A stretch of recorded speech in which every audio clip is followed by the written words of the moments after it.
Everybody, this is Sayu, the Righteous Shepherd, and it is sunset here at the monastery. And right now I'm just waiting to have LongWalker come out and join us. Today we're going to be talking about kind of a sensitive subject. We're going to share our story involving abortion and miscarriages that followed and that whole thing. Kind of waiting for the wind to stop as well. It's our first outside stream of the season, so hopefully the first of many. I'm going to go get LongWalker and we'll get started.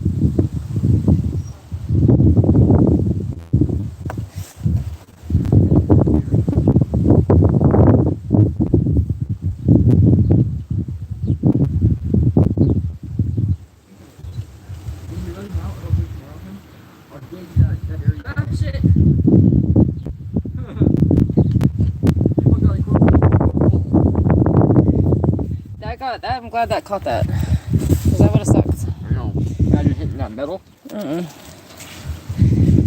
on, people. Is it going? It's going. We're getting there. Somebody's pawing. That's an animal. I think. No, it's the dog's tail hitting the water. Oh, okay. I'm like, Oh. hello, ladies and gentlemen. Oh my God! Look at you. Come on, you go do my hair. Yeah, you need to go do your hair. Are you kidding me? That's on live now. I don't care. Here, I'm gonna turn around so they can watch the sunset. Keep it down. You can keep it down. Did you just undo it? What? I did not. You just take I did not undo it. No, It's gone. I didn't do it.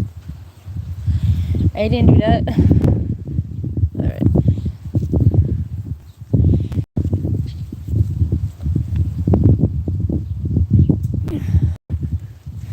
So enjoy the sunset while we wait here. I'm going to go over a couple of pamphlets that I received from a Christian birthing center that I recently went to as well.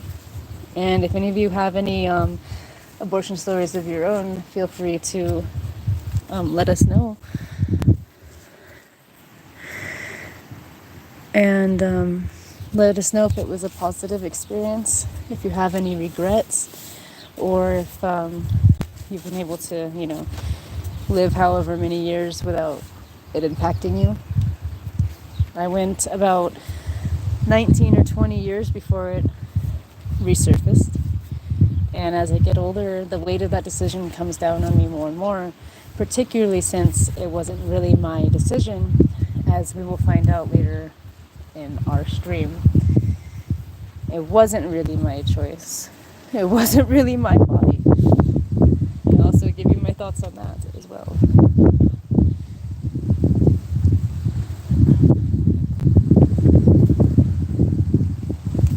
If the wind keeps up, though, we're not going to be able to do this out here. Excuse me. Cat! Psst. Get out of there, now! Get out of my garden. Get out of my garden.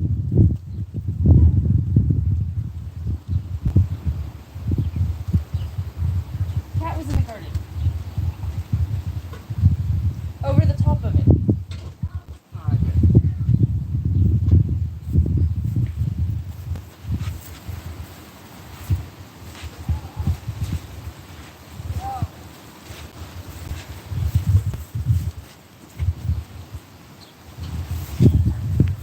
Don't go over there again. It's the garden. Try to shake and it fell. What do you think of my hair? He's just walking in slow motion, shakes, falls over. Could be better, but Bro, you just took a whole knot. You did it. It was just hanging. It was hanging there. You didn't brush it right, man. Gotta be careful with your hair. Ready? Yeah. Turn back around, see if I can get it separate. It's our first outdoor stream of the season. We're gonna try at least. Why are you squinting at it? Why are you squinting at it?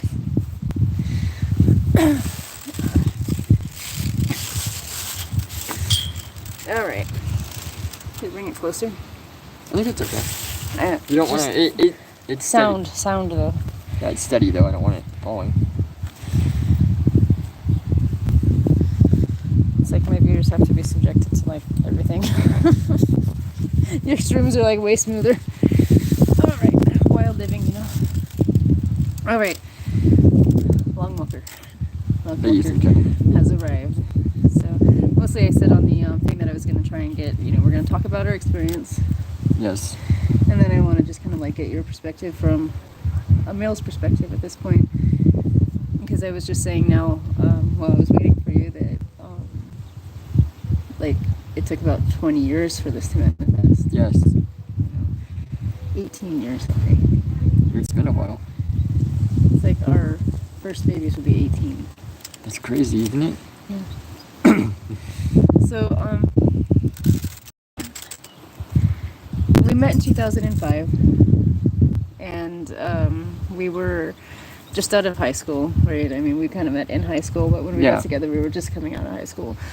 And so we met we got together in March, and then by August, I had become pregnant already. So within like 5 months. That's another video for another day. That's dealing with hyperfertility. But you okay? Yeah, I'm just fixing my outfit. It came to a point where it's like I had been raised all of my life to not want children, to be career focused, to be, you know, the boss, be. My mother very strongly discouraged any sort of like relationships, and she really always kind of put it in my head that I didn't want children, you know. Yeah. You were the opposite. Yes. I remember asking him what he wanted out of life, and he said he wanted to get married and have a bunch of children with somebody like me. Like you. Yeah. You. But I didn't have much of a choice. You know what? Hold on, I have something that's gonna help. If you wanna just show them stuff, then it'll be easier for me to read my writing. Alright, ladies and gentlemen, the card that we got from the place that we had the ultrasounds done. And you guys have seen some of them. But I get the pleasure of showing you guys all of them. Here's one. Look at that cute little baby. That's one of them. If I lose these, she will kill me. Okay.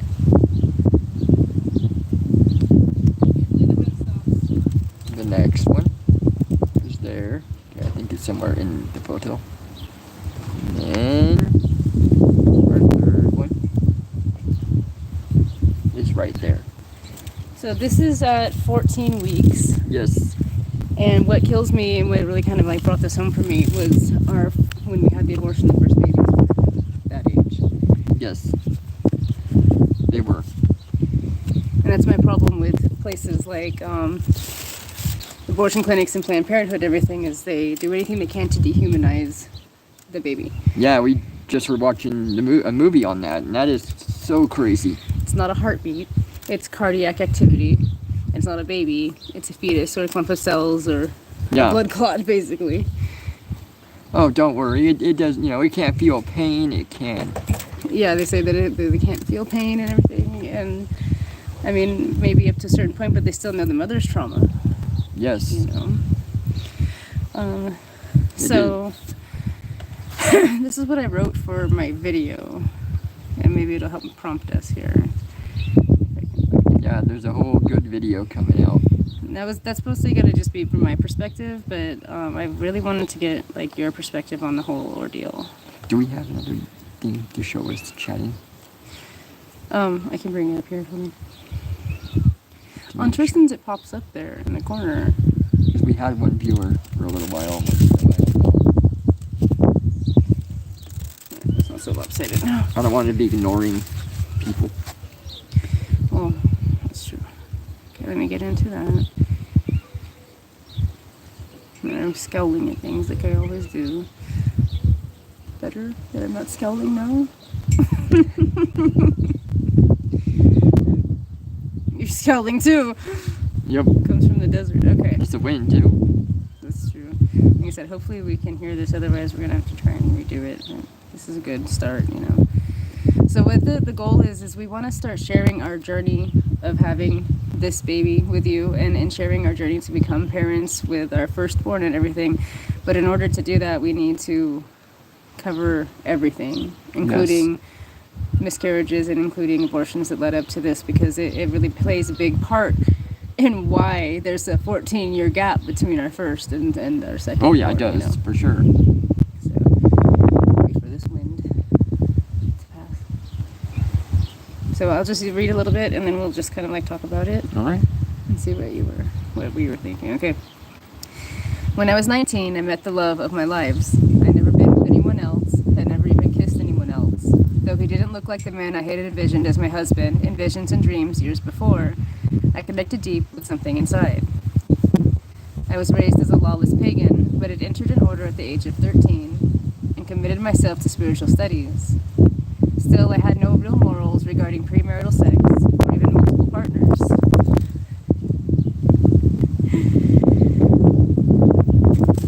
That's how it was gonna go. Here, hang on to this. Yep. Ow. That hurt. Bear with this here. So yeah, we met when we were like 19. Yes, we did. Actually, we met when we were like 18 or 17. Got together when we were 19. So, just out of high school, and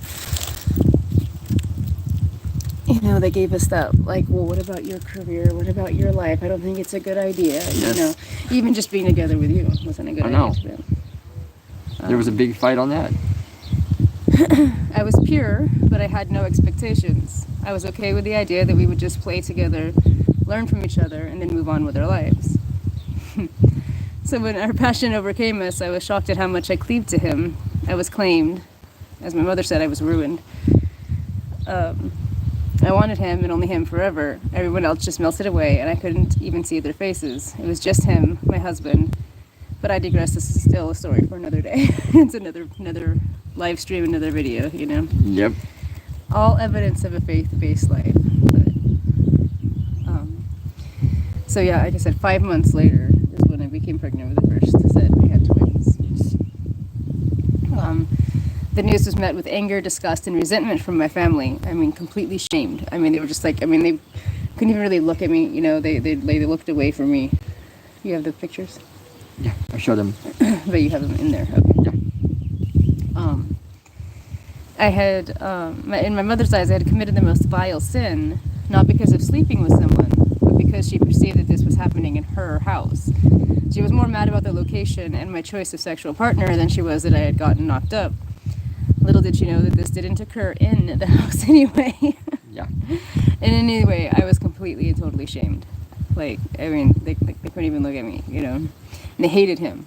You know, it was just this most vile situation. And like I said, I don't remember even taking a test or even what led me to do any of that. I don't remember any of that. I don't. So my mother took it upon herself to locate a clinic in the city to take care of it. That's what I always love. I love the way they say take care of it. I know. It's like the way that it's Just always go presented. take care of it. I think she may have asked me what I wanted to do in the beginning, but if she did, I know that she would have been boring a hole into my forehead with those steely sheepdog eyes, jaw set, trying to control her breathing, ensuring that I made the right decision. Yes. You know, and I don't even think she ever talked to you about it. No. Of course she wouldn't. You know. She never really even talked to me, hardly. So at this point, what was going through your head at that, and when we It was just new to me. I didn't know what to think at the time. Or what we should be doing. I mean, as it was, I was more or less, as we were just getting together, I was more simped out than I am. You know, I've actually become a whole new person now. think that it was also because both of our parents, they were both the strong female archetype, Yes. and so it's like you pretty much were just raised with the whole, my body, my choice movement ideology. Yeah, and there wasn't anything I could say. It was just... And nobody really tried I'll to be there. discourage you Yeah. from it or anything. I do know that she said multiple times, I only wanted one child. I will not raise another. Now this was confusing because though our tribes are tiny, we are very communal in our living space. There's no deadline on when we have to leave the home, so long as we are contributing to it, and that we are like happy, functional, like adults, It's like obviously if we're miserable and, not Yes. doing anything with our life, then that's a different story. But she always said that, I could stay. Yeah. I could, that I would have. You'd have a roof over your head, Yeah. not have to worry. I mean, your grandmother said the same thing. Yeah. You never have to worry about money. Another live stream for another day. So I had assumed, let me have a drink. So I'd assumed that I would have these babies. I would have my section of the house as I was supposed to anyway. We would take care of the family, not just the babies, but her as well. Yeah. We would contribute to the household. We would pay the bills. You would live and work with us. You could get a job. I could get a job if I had to, or I'd just keep taking care of the house like I was. Yeah. I thought that's the way that it was going to go, and then all of a sudden I met with all this opposition. Like, well, your life is ruined. Exactly. And she told me that. She said my life would be ruined, that it would just I would never have what I mean, she told me to focus on my career, that I needed to focus on my career, but then she didn't do anything to facilitate that. I know. For like the next 4 years, nothing happened anyway, and then I had my son, and it is what it is anyway. Yep, I know. Right. So, I made the choice to take care of it. And like I said, I didn't really make that choice. No, you had no say in the situation. No, after all, I didn't want to burden my mother any more than I had these past 19 years. She was always bringing that up, how much she had to sacrifice, how hard it was to raise me by herself, how hard it was to be a single mother mother. syndrome. You know that as well from your mother. It's like you owe them the world because they chose. They did. Yeah, because they chose to not. And she used to be that way with me too. It's like, you raised me to be a single mother. I said, you raised me to be independent. I can be that, but I don't want to be. Exactly. Like, why should I have to be? I'm like, and she was always trying to give me advice in that arena, and I was like, I'm sorry, but if all the places that I will take your advice, this is not the exactly one. Relationships, no. And I come from a family history where they just have no actual value for human life. My grandmother sold off one of her own children.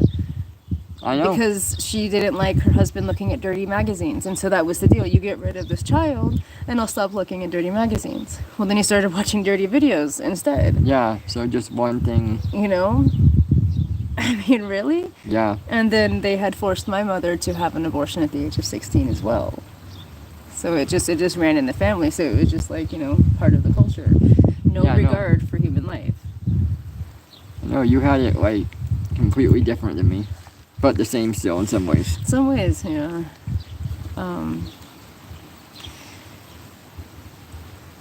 So the first time that I went to the clinic, my mother ushered me in, sat me on a chair, and went up to fill out all the paperwork and get me checked in. And then they called me into a room with a heavily locking door, and I'll never forget that. It was like, why do you need such a heavily locking door? Because they don't want people leaving. Or coming in, you know? Like you were saying, like, what happens if there's a father? They're just like... Yeah, I mean, you can bust that door down so quick. And that's half of your genetic code. It is, that's half of your DNA. How does she have full and total control? He didn't have to sign a paper. No. He didn't even have to be there. No. I don't even think you were there for I was out in the vehicle, I think. I think the so. initial, no, I don't even know if I was there. And I don't even, it's like, the whole thing is now just kind of like a blur to me. They asked me questions, medical questions, personal questions. And then they asked me, is anyone forcing you to be here?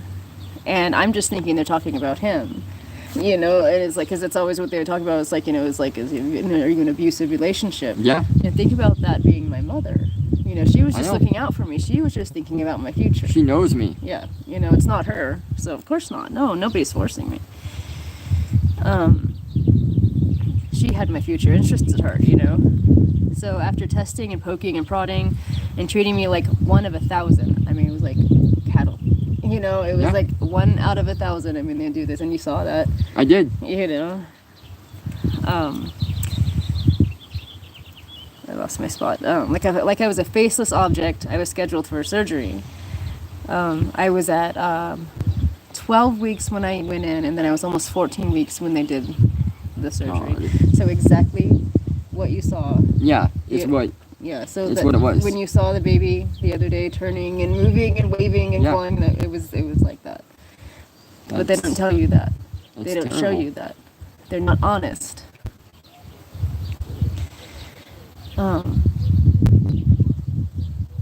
It's like they didn't give me any information about the procedure, no details of the procedure. This was supposed to be a family planning clinic, and they did not give me any other options or encourage me to make any other choice other than abortion. And before I even left that day, they were like, what kind of birth control are you going to want after this is done? Well, it's like, even when you just went in a little while back to get the other thing out, they asked you, so what do you want put back in? Yeah, when I had the IUD taken out, ironically at the same building that this happened, which I thought was perfect symmetry, they were like, you want another one put in? You want another IUD put in? And I said no. And they're like, well, okay, you want something different then? And I'm like, no, I'm just going to let it fly. And they're like, well, you're probably going to get pregnant. I'm like, that's kind of the point. And they still gave me a plan B. Yep.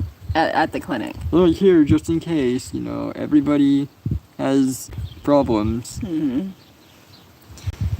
That was the main focus. There was no pictures on the wall about pregnancy or labor or anything like that, or taking care of yourself that way. It was all about birth control or abortion.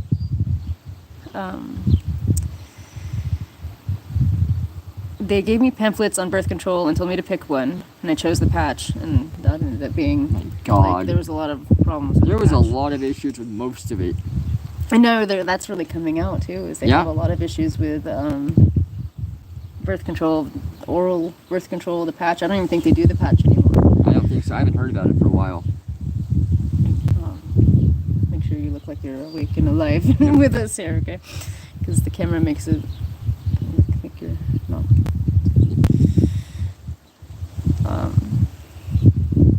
Okay, so a few nights before the surgery, my body aching and feeling the changes within, that primal urge to protect your offspring, I went to my mother, and we watched TV for a while, and I finally got the courage to bring up children and families and things like that.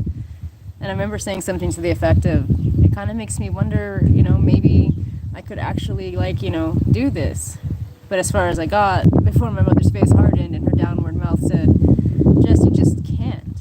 You just can't. You can't even take care of yourself. What about your career? You can't take care of a baby. What about it'll be ruined? I mean, it's really up to you, but, and then she... it's up to you, but no, don't do it. She turned her sour, disapproving look back to the TV, and that was the end of the conversation. And back then, I was so in need of her approval, so desperate to make an impact and be a shining example of how she raised me on her own.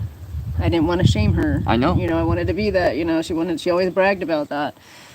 And so I just didn't question again. I did not want to dishonor her. After all, it was the only way, and I was just a dependent 19-year-old who didn't know anything about the world. You just don't know. No. So once inside the building, I was led to a waiting room, and there were only 2 or 3 other people there. Some just looked so comfortable, reading magazines, bobbing their foot, watching Jerry Springer on the little TV. And when it was my turn, into another locked room where they took my vitals and such, they explained about the anesthesia and then sent me upstairs to another waiting room. And now I was alone, just me in this quiet room, TV on, but no volume, shadows cast eerily onto the gray carpet from the cheap blinds in the window. 12 weeks. 12 weeks I had carried these babies, going through the worst of it, and I can barely remember having morning sickness or lethargy. 12 weeks of them growing to the rhythm of my heart, a result in divine union, a sacred act between their father and myself and God. And they called it a mistake. And they called me to have an ultrasound, and there I tried hard not to look at the monitor. In fact, they keep it a little behind the head to make it difficult to see, but I did, and I heard them when they murmured to each other. Cardiac activity, right there. Okay, freeze that for the file. Like it's just a file, just Yeah. a thing, just a, They took me downstairs now into pre-op. There were so many people, so little time to get my thoughts together. I just ended up submitting and doing as directed. They say it's your choice, but I can guarantee once you step beyond that first set of doors, they're not going to let you back out. They are not going to let you change your mind, even after the ultrasound. Nobody asked me if I was doing okay, or if I wanted some space to think about things, or sign another paper after the ultrasound stating that I was still okay with this. It was just one person dragging me to the next room, to the next person, boom, boom, boom, like a well-oiled machine. Yes. It's like it is a process, and they know it. They have it down. Oh, yeah. And they have such friendly, welcoming smiles, and they have such a friendly, welcoming demeanor, comforting, saying, "Yo, I know this is hard, but you're making the right decision. This is not the right time for you." And well, again, even watching the movie that we were watching, I mean, you see, most of them believe it. They believe it's the right thing. They do. You know, a lot of them, like the one woman who ended up taking over the clinic on the movie, she believed up until her very last days that the baby couldn't feel pain. That it was just a clump of cells. Yeah, a clump of cells. The procedure was done, and that was it. And I mean, what woke her up was being in the room while one of these was going on, and seeing it and actually, seeing the actual on the extraction. ultrasound what the baby was doing when this was going on. Yep. It's a graphic scene, but It's very graphic, but I mean, most people should have to see it before saying yes or no to an abortion. You should really have to experience that stuff. Yeah, they should show you. They should show you the ultrasound of your own, and they should show you like the procedure. Yes. Because it's like I know there's YouTube videos now that like detail like the procedure, and Yeah. you can actually watch an actual procedure. So when I was still groggy from the surgery, the nurse tried to get me up to put this pad on to contain all the blood, and I just kind of stood up, bare-assed in the recovery room. I didn't care. She worked to surround me with a towel while still trying to stabilize me. I mean, I was like off. I mean, I was like everything just turned, And I said, "I don't care if anybody sees my nakedness. I have no shame." To which she replied, "Well, maybe other people don't want to see your nakedness, though." And I just laughed and shrugged. So from there, she directed me to like a little stall where like all my clothes were and stuff, right? Yeah. And I walk in there, and there it is, all folded. And I had like a necklace and like a ring, and they had set that on top.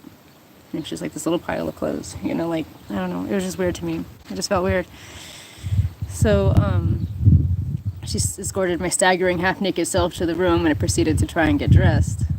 Now, like, in the movie we watched, the girls woke up and they were like sitting in chairs. Sitting in chairs and stuff, and I mean, I just don't see how that could be possible. Yeah. Because like you said, after going through something like that, then you wake up groggy, and you're sitting on the Yeah. chairs like... Yeah, we were all in bed still. We were hooked up to IVs and everything still. Yeah. So,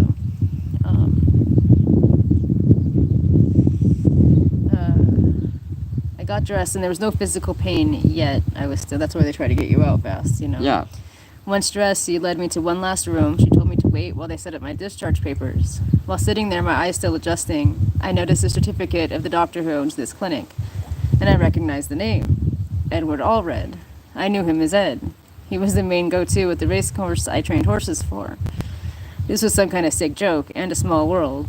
Well, at least I know where he was getting his money from to do what he was able to do at the racetrack. When I told the discharge nurse about Ed in Los Alamitos race course, she said, "Oh, I know. Every year he pays for all the staff to go to the races for a couple of days." It's like, wow. I don't know how I feel about that. No, it's kind of a sick thing. I know, because he owned several Yeah. clinics, and at the time I was thinking, oh, he's doing a good thing, he's providing these spaces for these women to get medical help, reproductive help. But when in reality, all they do is push abortion. Yeah, they do. They don't try to find other ways for women, to deal with it. Mm-mm. They don't try to help them. They don't try to, what would you say, like get kids adopted? Yeah. Try a different approach to keep life. Yeah, like, It's all forced abortion. yeah, that's like the main thing that they push. I mean, it's like I said, I don't remember them ever asking me if I wanted any other resources. Yeah. At all. I mean, it was just, that's why I was there. $600. $600 because they pushed it almost to 14 weeks. Yeah. And I always heard that 12 weeks was the cutoff, but since they got me in at 12 weeks, Yep. So I was starting to waken up, and I was starting to hurt. I took the papers, my patches, and the prescription for more patches. They gave me like a year's supply, but nothing for pain. They told me to take aspirin. And I limped my way to the parking lot, and nobody got out of the van to help me. Nobody asked if I was okay. They let me out of the door, walked me out to the parking lot, turned their back on me, went back in and shut that freaking door. I know. And I was just there, you know. They said, is your family here? And I said, yeah, it's them right there. And that's it. Like, what if I was still so groggy that I didn't know? Was you fell, yeah. Right, you know.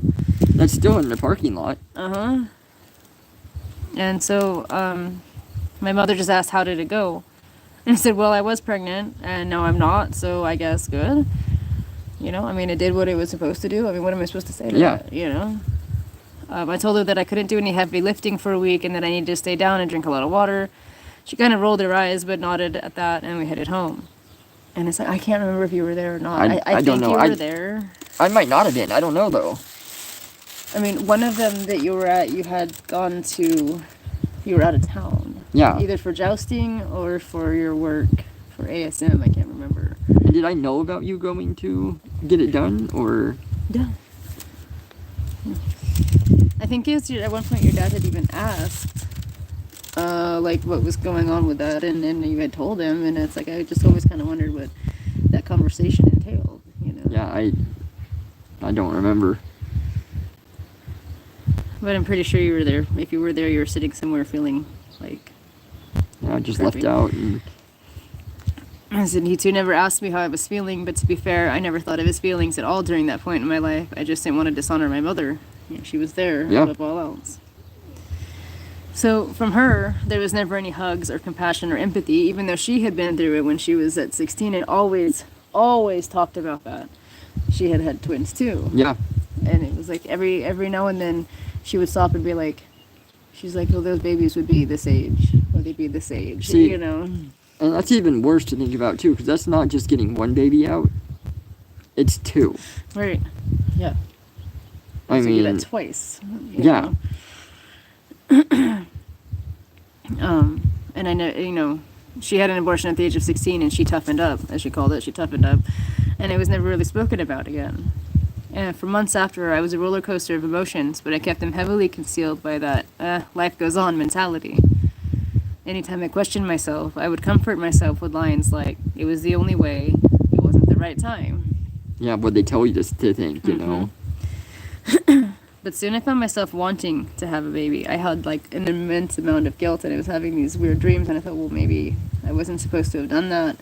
And so I thought, if I could provide another vessel, then I could invite that soul to come back, and it would fix the problem. So I performed a ritual about a year later, calling the soul back, and, you know, we conceived. And I was met with the same disdain and contempt from my mother. And it was still more pressure, and saying, I can't believe you could do this. How could you do this? You know, you haven't learned your lesson, you know, that sort of thing.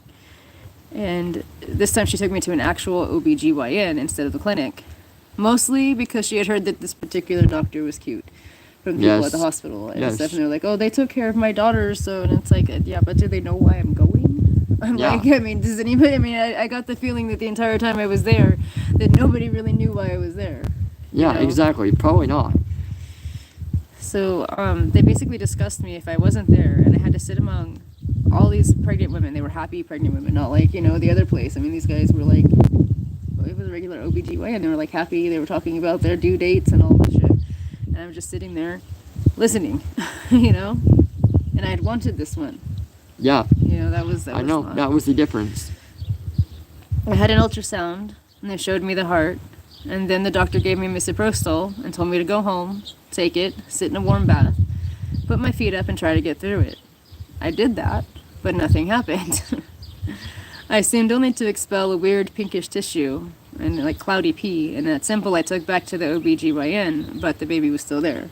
They did another ultrasound. It was still there. Was it still alive? Instead of seeing this as a miracle and working to convince me to keep this baby, they now turned to Plan B. I was told because of the nature of this medication, it was likely to negatively affect the fetus. It was probably going to die anyway, so they wanted to schedule D and C to make sure I didn't get an infection. And after the first experience, I said, no way. I said, hell no. I said, I will take care of this myself. So I found my apothecary books, and I found an old remedy that was supposed to, induce labor or cause miscarriage. And I took a tincture 3 times a day for 3 days. And on the 4th day, they dragged me in for another ultrasound. And they showed me that there was no heartbeat. It had been done. It did its job. And they were really worried. They were like, well, sometimes it's hard to see. Sometimes, they flip this way or that way and you can't find it. And I was like, well, I knew. But see, like I said, they didn't seem to know that. Yeah. So they were really worried and, like, feeling really bad for me. And I was like, well, shit, this is why I'm here. I know. But what's worse is I felt relieved at that moment. It's like I knew I had killed this baby as well, and I felt relieved that I had done so because it was going to avoid all of the conflict I was going to have with my mother. Yeah. And I mean, that proved right, even with who we have now, our son. And I don't know where you were for this one either. I don't either. So it's like, I said I was all alone. My mother had to go to work. Oh, wait, hold on. Soon after came the horrendous experience of passing everything. In the heat of an August night, I suffered through the worst cramping and bleeding of my life. I was all alone. My mother had to go to work. My husband was working in another state. See, I think you were working. So I must have been in Colorado then. Yeah, I think it was Colorado. That must have been when I was doing the reset for the Home Depot out in Colorado. Chased off by her. Yeah. My only friend at the time couldn't stand to be around me in so much pain, so he left too. I wanted to be there. I had asked to be there, but your mother wouldn't allow it. Yeah, she was like, no, you might as well just go make money. She was like, go make money and, do that. And it was like, I remember that, but... See, there was nobody to hold my hair back away from my damn face, no one to hold my hand during the contractions that ripped through my whole body thanks to the herbs I had taken. 9 weeks. We were 9 weeks this time. Yep. And a hardness settled in me that night. It became very cold, very cruel. And stupid people tried to use this against me in dumb high school dramas that occurred well into our 20s. They told me things like, you killed your own flesh and blood, you're a monster. And I would agree. I knew full well what I had done, and I swore at the time, if given the chance, I would do it again. This horrified people, but it made it harder to hurt me. Life went on after that. I vowed I would not allow myself to get into such a position again. I took 2 forms of birth control and did monthly tinctures just in case. I've always been hyper-fertile. In fact, I got pregnant on birth control twice. Yeah. I continued to work myself to the bone, training horses, managing the household, taking care of my mother so she could work at the hospital. I started drinking regularly and popping more and more pills. I was prescribed pain medications, Xanax, Ativan, Ambien, Soma, and I started fighting, really fighting, with my husband, like knock-down, drag-out fights sometimes, and I even wielded a knife once or twice. He was drinking too, and it made him so cruel and callous and indifferent toward me. Not at all how he is. Yeah. I mean, it's like, thinking back now, it's like I have to think that had an underlying cause to why we were doing what we were doing. For sure. But it just... We had no way to talk about it ourselves, though, because, we lived in your mother's house, and what were we to do? But I ended up having our living offspring in 2010 in the middle of this chaos. We were getting ready to move, and I was on birth control, but at that point I had stopped taking the tinctures because everything was so busy, and I was throwing up all the time from the stress, and I just don't think the birth control had time to be effective. Right. But I mean, 4 years had gone by, and it had been effective, I didn't... This was 5 years after the first abortion. His entrance into the world was mysterious and miraculous as well, but again, another story for another day. I didn't think about the souls that I'd sent back all those years before, not for years and years. I was always confident that I had done the right thing, that I was too young back then. And then as I rounded into my 35th year on this earth, 16 years after that horrible first experience, something shifted in me. It was like God himself was talking to me, reminding me that I was supposed to have more children, almost like we had a contract and I had not fulfilled my end of it. There was sorrow attached to these encounters, and I was shown what could have been, what should have been. My only offspring, so divine, so special, was the blueprint, pure perfection in my eyes, just enough flaw and disadvantages to make him strong-willed, humorous about things he is lacking, Yes. and ultra-confident in skills and traits he knows he has. He is smart enough to be defiant, but loyal enough to know that what he's supposed to do anyway and to do it. Passionate about his interests, playful enough not to take it too seriously. Pure perfection, and I loved every single minute of raising him to this point. It killed me to know that I would never get this chance again, that he really was going to be the only heir to the tribe and therefore would carry all the burdens too, alone. It's like I was always felt like we were really blessed to have him. Of course. But it didn't change that guilt and Exactly. that calling. You know, Yes. it's like I don't know, I can't really say that I have a lot of guilt over it now, but the calling is still there. Oh, yeah. You know, I told God that this must be my punishment for doing what I had done, but these feelings turned into rage and paranoia.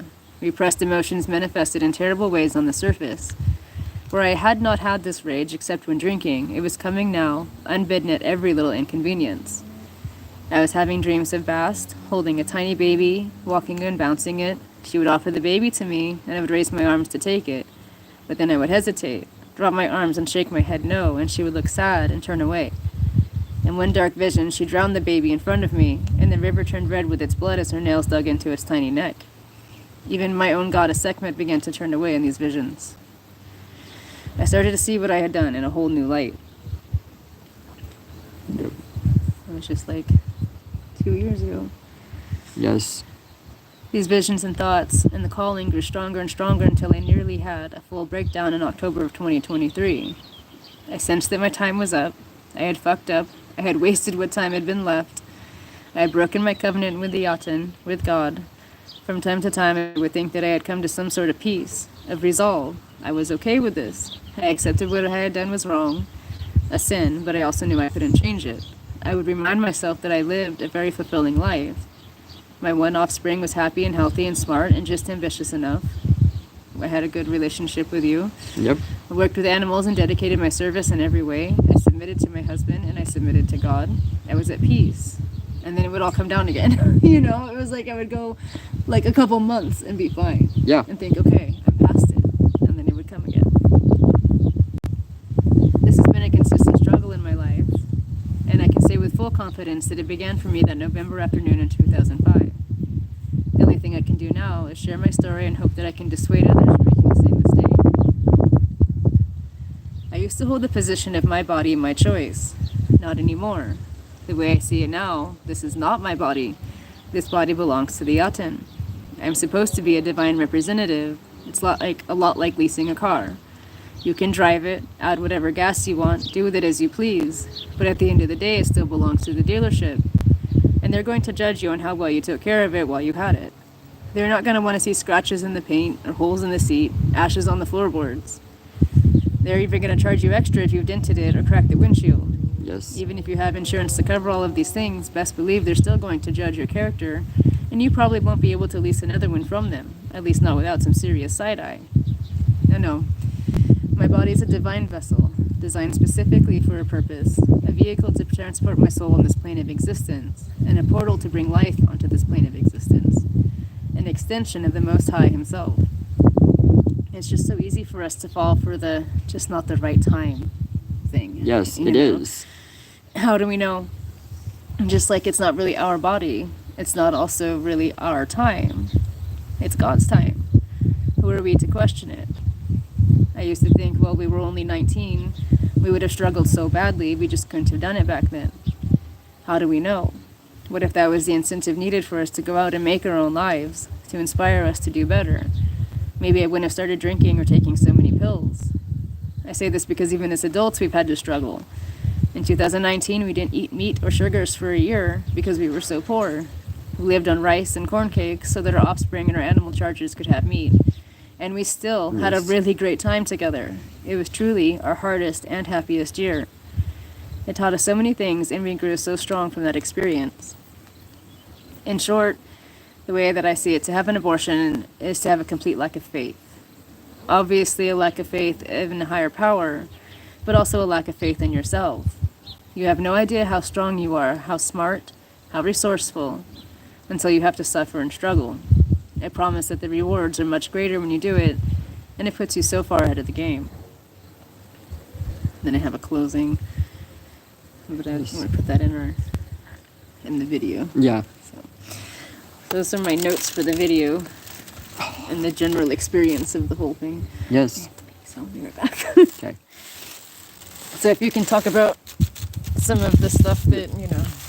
So yes, with that, I mean, like she said, it's a lack of faith in knowing what it's supposed to be. My wife was telling me too about Tim Tebow. You know, he had said a story where, you know, he was raised by a single mother. You know, they barely made it, and she still went through with it. She suffered, and she made sure that he had a great life still. And in the end, he now gets to pay everything for her, so she doesn't have to worry about a thing. In short, you do not know what this kid could grow up to be. You just don't. So there could be big plans, and you're selfish enough to say, well, no, it's not the right time right now. It wouldn't be good for me. And that's what I see with a lot of celebrities out there. Well, you know, it would just tank my career. I can't do this. I mean, who are you to say that? Who are you to truly say that this baby cannot come into the world? I mean, I don't know what else to say to that. I know, it's like they think that they have some divine bearing over it. It's like my body, my choice, but what would the baby choose? You know, I mean, but I guess because it is a lack of faith. It is. And you know, Tim Tebow, the whole thing used to bug the crap out of me. Yeah. I used to be like, yeah, well, not everybody has that experience, and it's like, well, but you don't know. You don't know. That is just it. There is so much unknown in our lives that we have to leave up to a higher power. Yep. And you just have to have faith that everything will work out the way it's supposed to. Yep.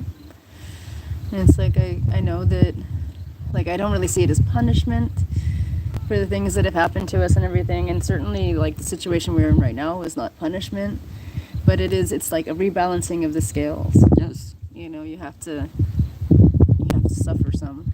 You do. You have to sacrifice some. And so, like I said, no matter how hard this pregnancy is, I will take it with grace because of what happened before. Yes. I had the opportunity to do this when I was younger, and I didn't. I know. And I'm so thrilled to truly be by your side and be here for this one. I know. I was with Tristan, but not in the same ways that I can now. Yeah, no, you're pretty, it was the same thing. It was like, I was being railroaded through most of that as well. Yeah. Like, I didn't find out with Tristan until I was 5 months pregnant. And then I held off telling anybody else for another 2 months because I knew if I told my mother, she would find some way to take it from me. You know, and so finally, like, how many years has it been since we haven't talked to your mother now? Almost 5. It'll be 5 in July. 5 years ago, finally got the thing up that it just ended. We said, we cannot do this anymore. You know, she was too controlling, too this and that, and it was interfering with who we were as a couple. Yeah. She held a lot of, like, you know, the painkillers over my head and everything, and the money. She was saying, oh, I have to pay for this stuff. I'm taking care of 2 households, you know, I have to take care of your household and mine. And so I said, okay, I won't have you pay for anything. And I'm going to stop taking pills completely so that that's not even a thing. Mm-hmm. And she didn't want to be part of her life anymore. So we left the gate open, we left the invitation open, and she didn't take it. And now it's been almost 5 years. Yep. She hasn't tried to contact us. We're sure as hell not going to contact her. No. It's like, you know, that's like a whole different thing. That's like a whole deep thing. But, you know, I mean, she railroaded me through that pregnancy as well. She didn't really want you to be part of his life. Mm-mm. When my son was, when our son was like 4 or 5, he decided that he liked the color red. And my mother was really pissed off driving home, talking. She's like, well, he used to like these other colors, and now he likes the color red, and that is his dad's favorite color, and he's just getting it from him. And I'm like, do you know how many kids like the color red? You know, and I'm like, he also likes the color green, and my grandmother likes the color green, so I guess he must have gotten that from her. Yeah. You know, but in reality, it was just Mario and Luigi. Yeah. You know, but it was weird things like that. You know, I mean, it was like, Tristan was so nervous about even saying if he'd seen you. I know. Because she would grill him as soon as I was like not around him and be like, well, has your dad been around?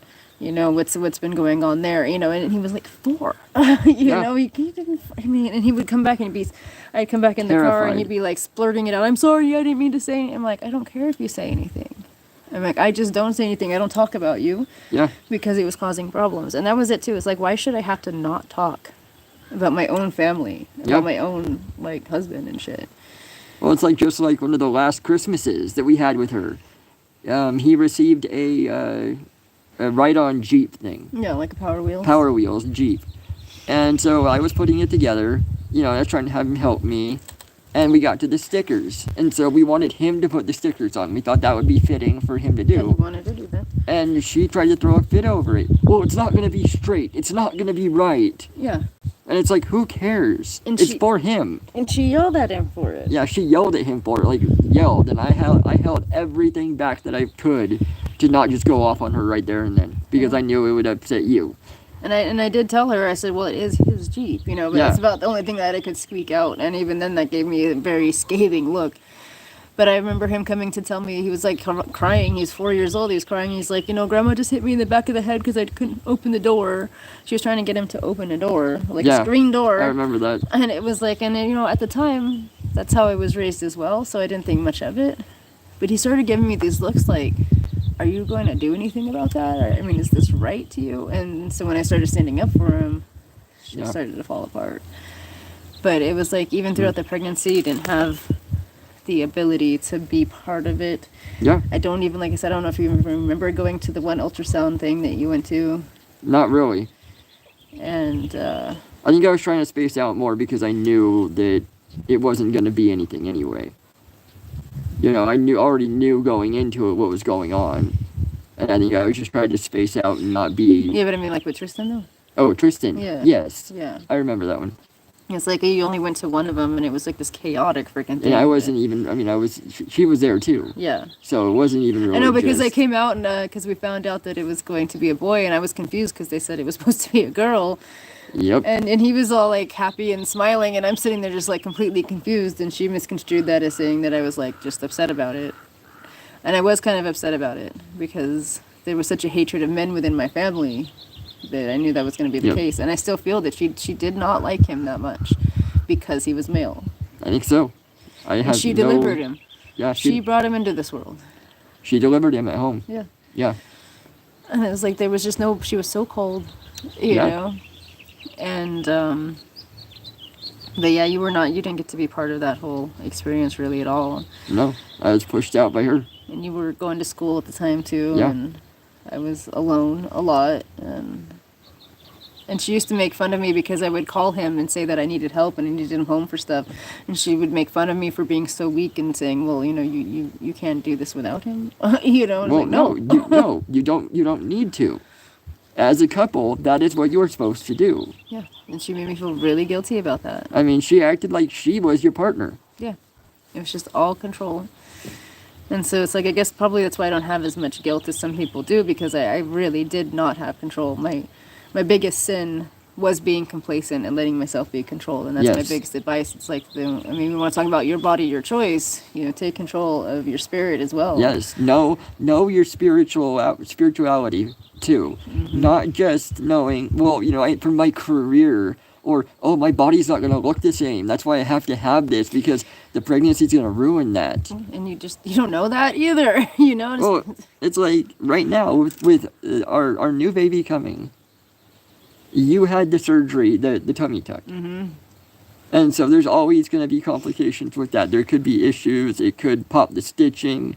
But we'll deal with that when it comes. I mean, like I said, I'll take any amount of pain, any kind of discomfort, any sickness. I'll take it with grace, because I have to balance those scales. Yes. You know, and it's a blessing that I was even given this opportunity again. But, yeah. It's like you just don't have a choice. No. And once you're in there, you're not coming back out the same. No. It's like, But yes, I recommend that everybody watches the movie that we watched. It's called Unplanned. Now, it can get graphic, but just know, I mean, people need to see it. People need to see the reality of what's going on. I mean, I just read something that every 30 minutes there is an abortion going on. Yeah. And it's so easy. It's so easy for people now to do that. And well, the one black girl that was in there, when you went in to get yours done, she was laying next to you on the table, and she's like, yeah, this is like, what was it? She was like in her 5th one or something. Yeah, one of them had been, her first one was at the age of 11. Yeah. And it's like, I don't even want to know what the hell that does to your body. And it's like, okay, I don't know. Maybe that was a blessing, because pregnancy would also be very, very, very difficult. But to keep doing it? Yeah. And no, and she was comforting me, saying, she's like, oh no, it's nothing. She's like, it's so quick. It's not that painful. It's like, period cramps afterwards. And yeah, she was just so casual about it. And so there's people in there just kind of bouncing their foot and watching Jerry Springer, and it's like not even thinking about the weight of their decisions. Yeah. I guess because they won't show you. It's so normalized. And that's the problem. This whole world is normalizing so many things that should not be normalized. Right. Yeah, everything from the trans issue to this, and it's like, if they were more honest about your options, if it was truly a family planning center, it wouldn't be so bad. No, they should go through. They should go through every option. Yeah. Say, okay, listen, this is an option, but first off, let's check this out. Would you consider adopting your baby out? You don't even have to see it. Have it be on its way. But it gives the baby a chance. Yeah.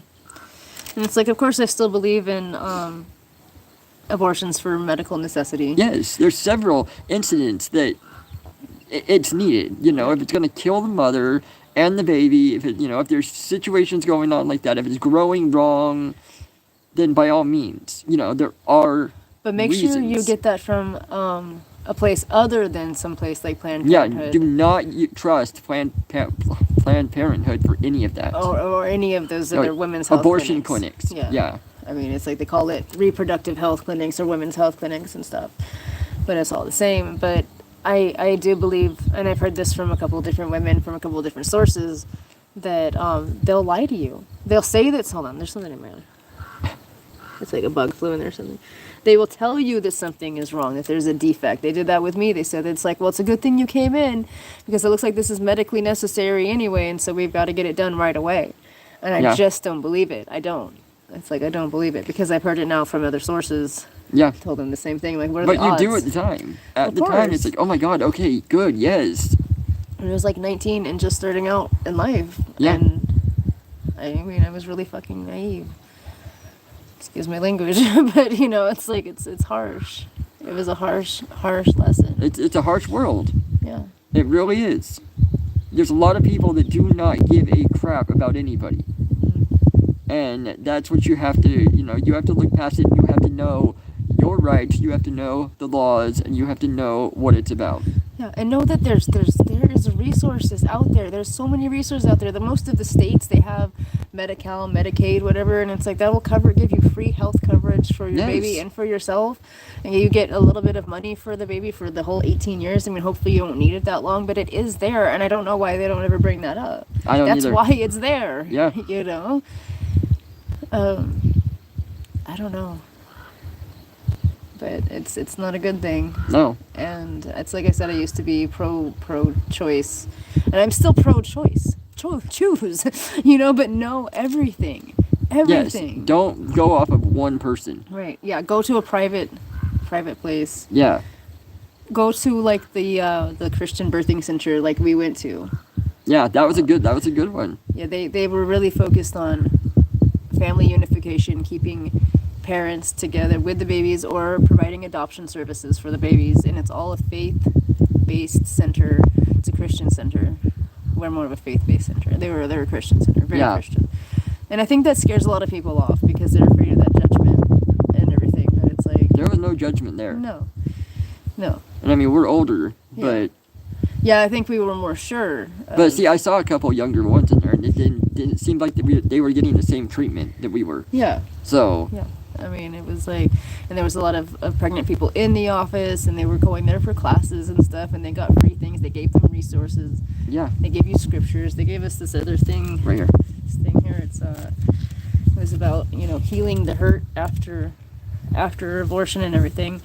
She told me, the lady that was talking to me, she said that she had abortions at the age of 17, also with her husband, who she's still with, but she didn't want to tell her parents. Yeah. And they went ahead and did that, and it had been like 40 years for her, and she said it chewed at her entire life because she was raised Christian. Yeah. And even being there that day, she thought it was against her morals. It wasn't against my morals at the time, and I said, and it's still manifested. It was like I was okay with it. I was completely okay with it at the time. Like I was like, this is the best. My mama knows best, right? Yes, exactly. And it still came back to bite me in the ass like 20 years later. Mm-hmm. And she told me of a lady that she had counseled in one of the classes that they have. She was 80, and she had never had kids because after her abortion she chose not to have any at all, and she suffered with that all of her life. Like 60 years or whatever. She suffered with that and carried that guilt and that burden. Yeah, never stopped talking about it, never stopped thinking about it. That's crazy. Yeah. So there are definitely resources, and there's definitely other ways. There's definitely other ways. So it's like, don't make a rash decision. Don't at all. Know everything. It's like, it's not the end of the world. And it's you gotta like normalize the speak of that. It's like, it's not a fetus, it's a baby. Yes. It's a life. It's not a cardiac activity, it's a heartbeat. It's like, you have to start normalizing that, because they have dehumanized the entire process of like childbirth. I mean they kind of even have done it with like chest feeding persons. Yes, I mean, that's birthing persons. The same thing that they're trying to do there. Yeah, dehumanize it. Yeah. It's like, it's completely taking the sacredness out of it, and that's how you can tell that it's evil.